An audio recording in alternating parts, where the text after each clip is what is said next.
10.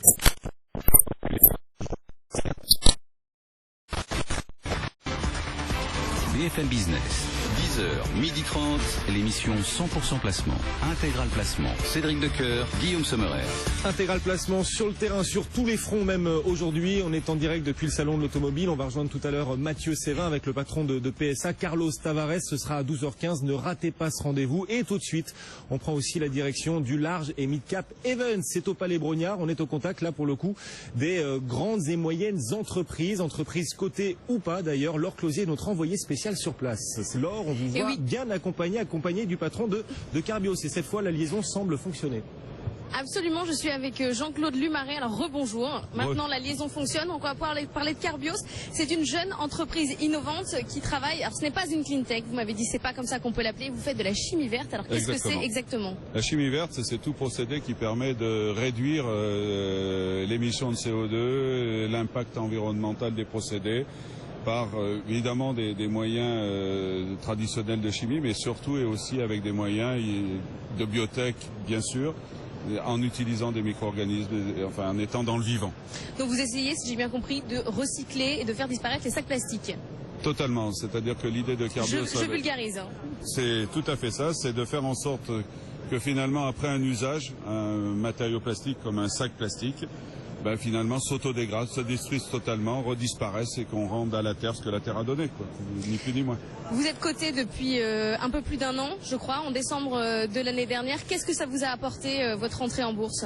Alors cette entrée en bourse a été quelque chose de déterminant pour la société. D'abord parce que ça a permis à la société d'assumer ses engagements, notamment dans le grand projet que nous supportons avec BPI France, donc de supporter financièrement, mais aussi de nous permettre maintenant d'accélérer les processus d'industrialisation et de développement de nos technologies. Et puis ça a donné une autre dimension à la société, puisque en étant listé, comme on dit aux États-Unis, aujourd'hui on a une position beaucoup plus solide vis-à-vis de grandes sociétés américaines ou de grandes sociétés asiatiques avec lesquelles nous sommes amenés vraisemblablement dans un court terme à discuter, puisque les projets de Carbios sont de retombées mondiales. Vous êtes coté en bourse juste avant l'avalanche de medtech et de biotech au premier semestre. Est-ce que vous pensez qu'il y en a trop sur le marché, que c'est notamment pour ça que je crois que votre cours a perdu 10% depuis l'année dernière, que le parcours en bourse n'est pas si facile? Alors peut-être on a été l'un des précurseurs de cet événement qui s'est passé en début 2014, vraisemblablement, donc c'est notre position de leader et je suis content qu'on l'ait peut-être été aussi dans ce domaine-là.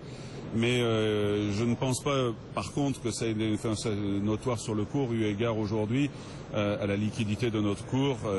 Donc je dirais on pourra en reparler peut-être l'année prochaine quand il y aura un peu plus de liquidité sur notre cours, que la capitalisation aura continué à évoluer avec les résultats performants qu'on va annoncer prochainement. Un dernier mot sur le PEA-PME, je sais que vous êtes éligible. Qu'est-ce que ça vous apporte d'être éligible au PEA-PME? Alors, le PME, le fait d'être éligible renforce, je dirais, les opportunités pour Carbios de voir venir des petits porteurs ou des porteurs individuels. C'est un outil financier qui est très important pour eux. Et puis, comme vous l'avez vu, cette opération l'année dernière d'IPO a été énormément, très largement soutenue par le public, et donc je pense que tout outil qui contribue à ce que le public vienne encore plus nombreux chez nous est le bienvenu. Merci beaucoup Jean-Claude Lumaret, je rappelle que vous êtes le PDG de Carbios. Nous on se retrouve dans quelques instants, ça sera avec Moody's, on parlera de désintermédiation bancaire. Allez, à tout de suite Laure, depuis donc le Palais Brognard et cette 14e édition du Mid-Cap Event. BFM Business, intégral placement, idée de placement. Idée de placement aujourd'hui dans